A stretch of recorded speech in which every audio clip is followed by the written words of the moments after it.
l'une des anciennes candidates des Princes de l'amour a vécu une nouvelle déception. Le 17 novembre 2021, la jeune femme en question a révélé qu'elle venait de faire une nouvelle fausse couche. Un malheur dont elle aurait pu ne jamais être au courant. C'est un long combat que Anaïs Sanson mène pour devenir maman pour la 3e fois. L'ancienne candidate des Princes de l'amour, W9, espère que Shanna, 15 ans, née d'une précédente relation, et Lila, 1 an, pourront avoir un petit frère ou une petite sœur. Malheureusement, la belle brune a déjà fait plusieurs fausses couches. Elle en a d'ailleurs fait une nouvelle récemment, comme elle l'a confié en story Instagram, le 17 novembre 2021. Anaïs Sanson ne compte malheureusement plus ses fausses couches. Une situation qui l'a poussée à consulter afin de savoir si quelque chose n'allait pas. Ainsi, son gynécologue a prescrit de nombreux examens à son mari Carlos et elle afin de savoir si quelque chose clochait.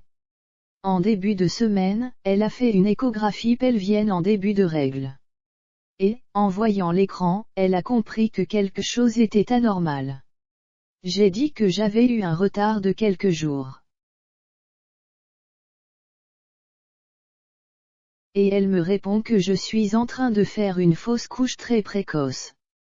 On voyait un espèce de sac sur l'échographie.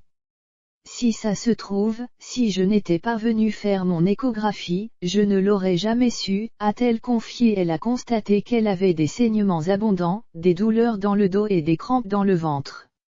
Mais elle pensait que c'était simplement lié à ses menstruations. Je vous avoue que j'ai pleuré quand elle me l'a annoncé, a-t-elle précisé. Anaïs Sanson a malgré tout vite tenté de relativiser en se disant qu'il y avait des personnes dans des situations encore plus compliquées qu'elle. La bonne nouvelle, c'est que la gynécologue lui a fait savoir qu'elle n'avait aucun souci au niveau des ovaires. De quoi la rassurer quelque peu par la suite. Anaïs Sanson a fait de nouveaux examens car elle ne compte pas abandonner son projet.